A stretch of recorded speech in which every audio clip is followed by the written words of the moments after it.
اللہ کی لوگ جو ہے وہ پرستش کرتے ہیں، عبادت کرتے ہیں، اور ہمارے درمیان ہم جو قوم ہے یعنی قوم اہل البیت علیہ السلام، ہم میں وہ امام کو دیکھتے ہیں۔ امامت کا سلسلہ ہم میں ہے، غیر جو دوسرے لوگ ہیں اس میں امامت کا سلسلہ نہیں ہو سکتا، یعنی بشریت کے ہدایت کے لیے یہ دو چیزیں ہیں۔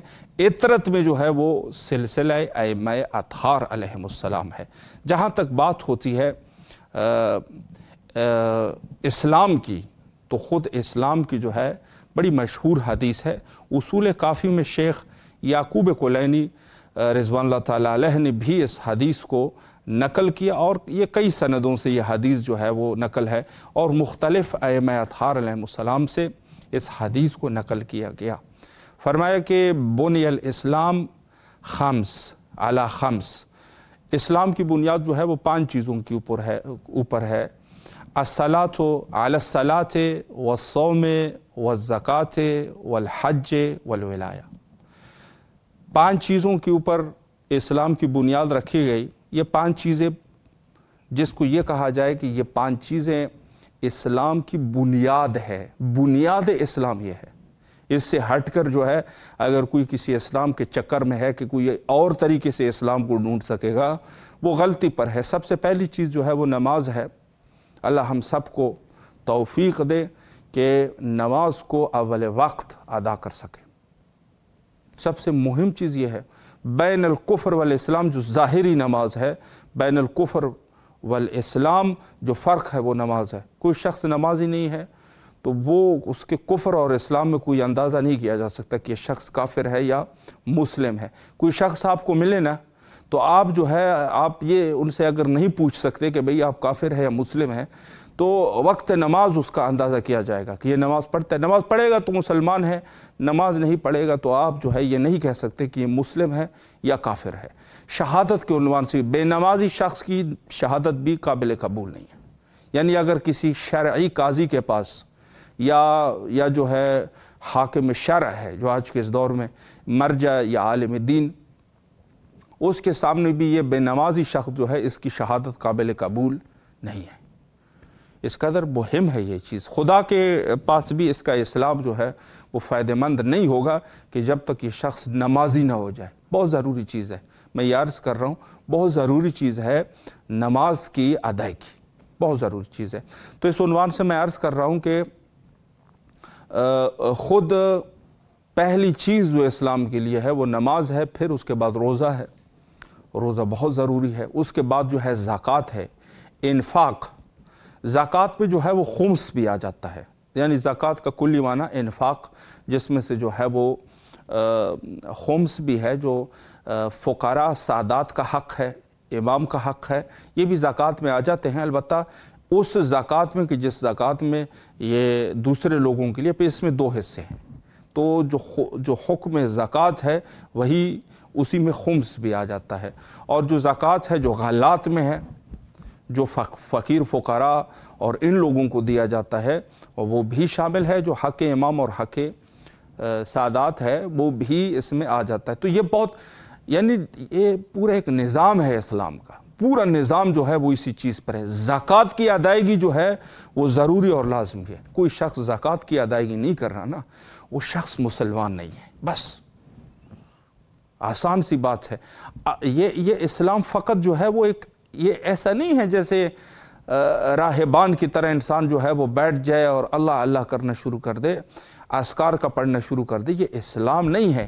اسلام جو ہے وہ پورے ایک نظام کا نام ہے، زندگی کا مکمل نظام وہ اسلام ہے۔ اسلام کا معنی یہ ہے، دین فطری کہتے ہیں نا اس کو، تو وہ اس عنوان سے ہے۔ دیکھیں نماز، پھر روزہ، روزے میں جو ہے صبر کی تلقین ہوتی ہے، انسان صابر بن جاتا ہے، اس میں جو ہے فداکاری جو ہے وہ آ جاتی ہے، اور اس کے بعد جو سٹیج ہے وہ ہے سٹیج جو مرحلہ انفاق ہے۔ مرحلہ انفاق میں جو ہے زکوٰۃ جو لفظ استعمال ہوا ہے خمس کے اوپر بھی دلالت کرتا ہے، جو زکوٰۃ متعارفہ ہے اس کے اوپر بھی دلالت کرتا ہے، اور اس کے علاوہ جو ہے جو زکوٰۃ میں باقی صدقات وغیرہ یہ سب چیزیں آ جاتی ہے وہ بھی اس میں شامل ہے۔ تو یہ جو ہے وہ بحث انفاق جو ایک نظام ہے اسلام کا وہ شامل ہے البتہ حضرت امیر المومنین علیہ السلام اور حضرت رسالت مآب صلی اللہ علیہ وآلہ کے دور میں حتیٰ لوگوں کو بھیجا جاتا تھا کہ آپ جا کے لوگوں سے زکوٰۃ اکٹھا کریں، زبردستی نہیں، کسی کے اوپر زبردستی نہیں ہے کہ زکوٰۃ آپ دو، نہیں دو گے تو پھر ایسا ہو جائے گا۔ بڑے واقعات مشہور ہے کہ لوگوں نے زکوٰۃ نہیں دی، رسول اللہ نے کوئی ایکشن نہیں لیا۔ بس یہ جو شخص کا بھیجنا ہے نا، یہ شخص کا بھیجنا، یہ جو ہے وہ اس کا یہ مطلب ہے کہ اگر ہے تو دے دے، تاکہ آسانی کے طور پہ آپ نے دینا تو ہے ہی، تو آپ اکٹھا کر کے رسول اللہ کو دے دیتے ہیں، پھر اس کی تصدیق بھی ہوتی تھی۔ بہرحال یہ سب کے سب معاملات ہوتے تھے، اور پھر اس میں بھی بحث ہے اور کہ خود خمس جو ہے وہ امام کے حکم کے مطابق دینا ہوتا ہے، زکوٰۃ جو ہے اس کے لیے حکم امام کی ضرورت نہیں ہے، بلکہ جو بھی غریب آدمی ہوتا ہے اس کو آپ دے دیجئے گا۔ تو اس میں جو ہے خمس میں بھی دو حصے ہیں، سہم سادات ہے، سہم امام ہے۔ فی ای حال یہ سب چیز جو ہے وہ انفاق میں شامل ہے، اور اس کے بعد جو مقام ہے وہ حج کا مقام ہے۔ حج ضروریات میں سے ہے، حج ضرور۔ آج کل کے اس دور میں یہ ظالم اور فاسق حکومت جو ہے، اسی زمانے غیبت میں جو بہت سارے امتحانات ہے، ہر ایک قدم پر انسان امتحانات سے جو ہے امتحانات میں انسان پھنسا ہوا ہے، لیکن اس میں کوئی شک شبہ نہیں ہے کہ ہر اعتبار سے، سیاسی اعتبار سے، عقلی اعتبار سے، فہمی اعتبار سے، اتحاد کے اعتبار سے، ہر اعتبار سے اسلام کی جو بنیادی چیزوں میں سے ہے وہ حج بیت اللہ ہے۔ اس میں کوئی شک اس میں کوئی دو راہ نہیں ہے۔ بہت سارے لوگ جو ہے نا یہ کہتے ہیں نا کہ مثلا حج کی یعنی کچھ اس طریقے سے چیزیں بن گئی جیسے حج کی اہمیت کم ہو۔ حج کی بہت بڑی اہمیت ہے، بہت بڑی اہمیت ہے۔ البتہ آج کے اس دور میں حج جو ہے وہ کس پوزیشن میں ہے، وہ جا کے مہاراج اعظام جو ہے وہ فیصلہ کریں گے کہ کیا حالات ہے، اور اس میں بہت سارے شرائط ہیں۔ آپ پڑھتے ہیں کتاب الحج میں، وہاں پر جو ہے بحث ہوتی ہے اس عنوان سے کہ حج جو ہے وہ اگر خطرہ ہے تو حج کے لیے نہیں جایا جاتا، اور اگر خطرے کے حالت میں کوئی شخص گیا تو اس کا حج جو ہے وہ ادا نہیں ہوتا، ثواب ملے گا ادا نہیں ہوتا۔ تو اس قسم کی چیزیں ہیں، اور پھر جو ہے یہ واجبات میں سے ضروری اور لازمی چیز ہے۔ معاملات جو ہے اس حج کے اوپر ہے، یہ جب امام ظہور فرمائیں گے نا، اس وقت لوگوں کو حج کی اہمیت کا پتہ چل جائے گا کہ حج جو ہے وہ کیا ہے۔ حج اللہ نے بنیاد اسلام میں سے رکھا ہے۔ بہرحال میں اس پر گفتگو نہیں کرنا چاہتا، بحث ہماری امامت ہے، اور امامت کے بعد میں جب بات آئی نا، وہاں پر لفظ کو استعمال کیا، کہتے ہیں والولایا، پھر جو ہے وہ ولایہ ہے، اور اس باقی چیزوں کے لیے حدیث میں کوئی چیز استعمال نہیں ہوئی، لیکن جب بات ولایت کی آتی ہے تو وہاں پر امام نے فرمایا کہ لم یناد بالشیء کما نودیا بالولایا، فرمایا کہ ایسی زیادہ تاکید کسی چیز کے لیے نہیں ہوئی ہے جتنی زیادہ تاکید ولایت کے اوپر ہے۔ کیوں ہے؟ چونکہ ولایت کی وجہ سے یہ چار چیزیں قبول ہوں گی۔ ولایت جو ہے وہ کلید قبولیت ہے، روح فی الجسم ہے، جیسے یہ سب چیزیں جسم ہو، باقی سب چیزیں نظام ہے، اس کی قبولیت اور وہ حصہ جو اس کو محکم کر دیتی ہے وہ یہ ولایت ہے۔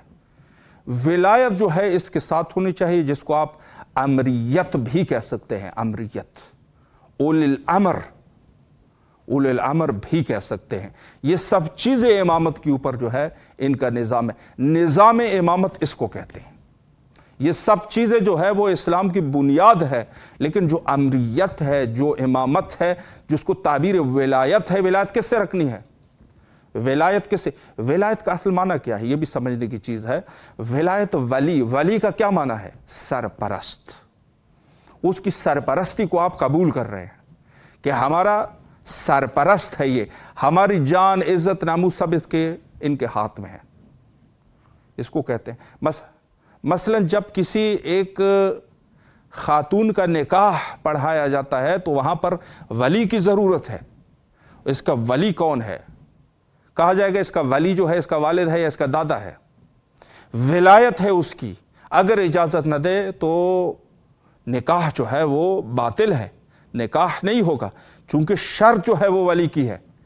اگر یہ خاتون جو ہے وہ حرہ نہیں ہے، اگر حرہ ہے تو پھر اس کا وہ ولی کی اجازت نہیں ہوگی. لیکن یہ تو صرف بحث میں اس عنوان سے کر رہا ہوں کہ ولی کیا ہوتا ہے. ولی کے علاوہ یعنی اس خاتون کی جتنی بھی چیزیں ہیں وہ اس ولی کے ہاتھ میں ہے, اس کی کفالت اس ولی کے ہاتھ میں ہے. اللہ ان کو رزق اس ولی کی وجہ سے دیتا ہے. مثلا ایک خاتون ہے, خاتون کا ولی اس کا شوہر ہے. حتیٰ فرمایا کہ آپ جو ہے وہ یہ دیکھیں یہ چھوٹی چھوٹی ولایتیں ہیں, یہ صرف وہ جو ہے وہ ولایت کلی ہے, اس کو ولایت کلی کہتے ہیں. بہت مشکل بحث ہے. مشکل اس عنوان سے ہے کہ جو بحث ولایت ہے نا یہ ایک نظام ہے, نظام, پورا نظام. امامت کو ایک حدیث میں جو ہے وہ نظام اسلام کے نام سے بھی تعبیر کیا گیا. نظام ہے اسلام کا, اس ولی کے ہاتھ میں یہ سب چیزیں ہوتی ہیں. چھوٹی ولایتوں کو میں جیسے خاتون کا نکاح, ایک وہ ہے ایک خاتون ہے, اس کی جو ولایت ہے اس کے شوہر کے پاس ہے, حتیٰ شوہر کی اجازت کے بغیر یہ گھر سے نہیں نکل سکتی, نماز کے لیے نہیں نکل سکتی. نماز مسجد میں نماز پڑھنے کے لیے نکل رہی ہے, شوہر نے منع کر دیا, اس کی نماز جو ہے وہ باطل ہو جائے گی. یا بعض مہاراجے نے یہ کہا ہے کہ نماز صحیح ہوگی لیکن یہ ہے کہ اس نے گناہ کر دیا, اس عنوان سے. تو یا جو ہے وہ ایک بچہ ہے, ایک بچہ ہے, اس کی ولایت اس کے باپ کے پاس ہے. یہ سب جو ہے وہ ولایتیں ہیں, اللہ نے یہ سلسلہ رکھا. یہ چھوٹی چھوٹی ولایتیں جو چھوٹی لیول پر ہے, جزویات ہے, ان کا جو ولی کل ہے وہ امام ہوتا ہے. امام کا درجہ جو ہے وہ سب کے اوپر ہوتا ہے. تو امامت جو ہے وہ اس چیز کو کہتے ہیں. امام یہ ہے, امریت جو ہے وہ امام کی ہے. اولی الامر ہوتا ہے, اولی الامر, اس کے اولی الامر. یعنی میں ایک چیز اس عنوان سے آپ کو عرض کروں کہ دیکھیں, ایک شخص ہے اپنی بیوی کو, میں اختیارات امام پر تھوڑی سی گفتگو یہاں پر کروں, وہ بھی اسی سے مربوط ہے. یہ چیز جو بحث ولایت میں ابھی بات کی ہے, فرمایا کہ لم ینادا بشیء کما نودیا بالولایا, اس عنوان سے کہ اتنی زیادہ تاکید کسی اور چیز کے اوپر نہیں ہے جتنی ولایت کے اوپر ہے.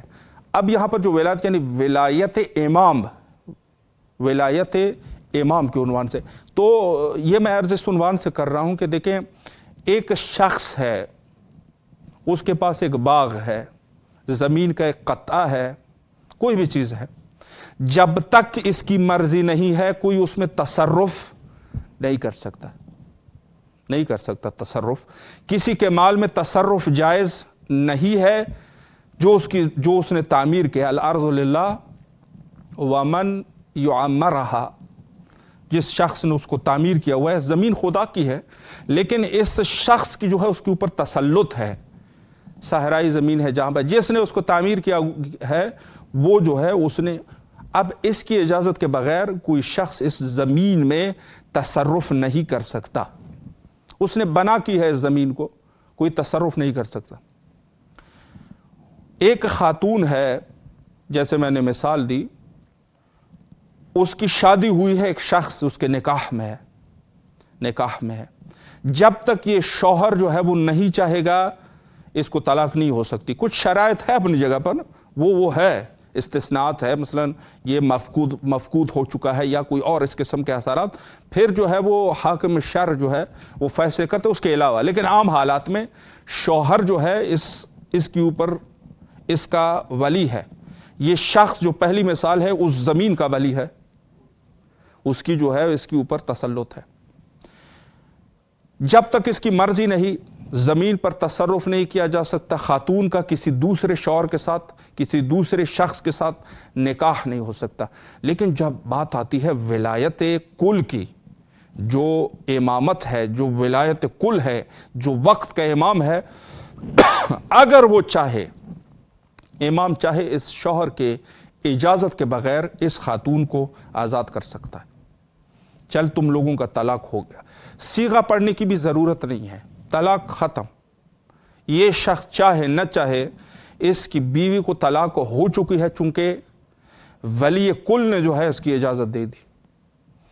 اگر یہ شخص جو اس زمین کا مالک ہے, اگر امام نے کہہ دیا نا یہ زمین اس کے ہاتھ سے نکل گئی, اس قدر یعنی تصرف یہ ہے امامت کا، بغیر کسی اذن کے یہ سب چیزیں ہو جاتی ہے۔ البتہ وہ اور چیز ہے کہ امام جو ہے وہ ان کے ساتھ ساتھ عادل بھی ہے۔ یہ مثالیں میں اس عنوان سے نہیں کرنا چاہ رہا کہ امام ایسا کریں گے نعوذ باللہ، لیکن یہ چیزیں میں اس عنوان سے کہ تصرف جو امام کا ہے وہ اس قدر قوی ہے۔ تو یہ جو ہے وہ نظام امامت ہے، اس کو کہتے ہیں نظام امامت۔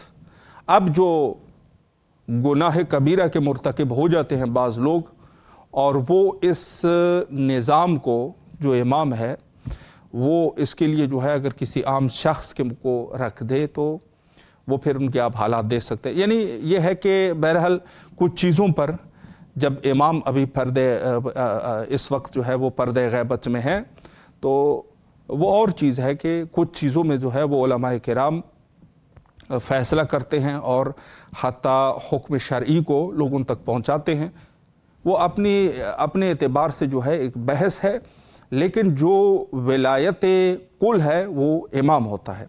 تو اس عنوان سے جہاں تک بحث امامت ہے تو بہت ساری چیزیں ہیں، یعنی حتیٰ بہت ساری جگہوں سے جو ہے وہ امامت پر بحث ہوتی ہے، لیکن اس میں کوئی شک نہیں کہ امام جو ہے ان کے قدرتوں میں سے ایک قدرت یہ ہے کہ ہمارے اعمال کے اوپر جو ہے وہ امام کی نگاہ ہوتی ہے۔ ہمارے اعمال کے اوپر جو قرآن مجید میں فرمایا نا کہ آپ لوگوں کے اعمال کا شاہد خدا ہے، رسول ہے، اور مؤمنون آپ لوگوں کے اعمال کے شاہد ہیں، اس سے مراد بھی جو ہے وہ امام ہوتا ہے، جو وقت کا امام ہے۔ ہمارے اور آپ کے وقت کے امام حضرت بقیت اللہ اجل اللہ تعالی فرجہ الشریف کہ جن کی امامت جو ہے وہ سب چیزوں پر راسخ ہے اور حتیٰ ہمارے اعمال سے جو ہے وہ واقف ہے۔ ہم جو بھی اعمال انجام دیتے ہیں امام کو اس کی خبر ہوتی ہے۔ امام کے لیے یہ نہیں ہے کہ اس کے لیے کوئی خبر جو ہے، یہ جو ہم کہتے ہیں نا ہمارے اعمال، ہمارے نام اعمال امام کے سامنے پیش کیے جاتے ہیں، یہ تو ایک توجیہ ہے، یہ تو ایک جس کو یہ کہا جائے کہ ایک طریقے سے سمجھنے کے لیے ہے، وگرنہ امام کے لیے امام کوئی عام آدمی کی طرح نہیں ہے کہ جب ان کے پاس یہ چیزیں پہنچے گی تو ان کو خبر ہوگی۔ نہیں، امام ہم جو بھی کام انجام دیتے ہیں امام اس کے اوپر شاہد ہوتا ہے، شاہد ہوتا ہے امام جو ہے وہ ان تمام چیزوں کے اوپر ان کی نگاہ ہوتی ہے کہ جس کے بارے میں انسان جو ہے وہ ہر وہ کام جو وہ اکیلے میں یا اشکاری طور پہ اعلانیہ یا مخفیہ جیسے بھی انجام دے رہا ہے، امام کی نگاہ ہوتی ہے اس کے اوپر، حرام ہو حلال ہو، اچھائی ہو برائی ہو۔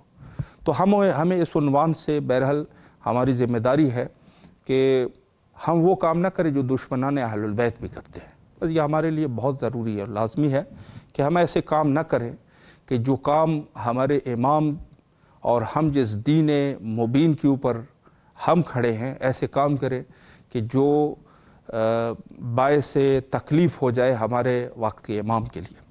تو ضروری اور لازمی ہے کہ اس عنوان سے ہماری نگاہ ہو کہ اپنے اعمال کو جو ہے وہ صحیح کر سکے، اور انشاءاللہ اللہ ہمیں توفیق دے کہ اپنے اعمال کو جو ہے وہ صحیح کر سکے۔ آخر میں حجت خدا کے ظہور کے لیے دعا کرتے ہیں، اللہم عجل لولیک الفرج۔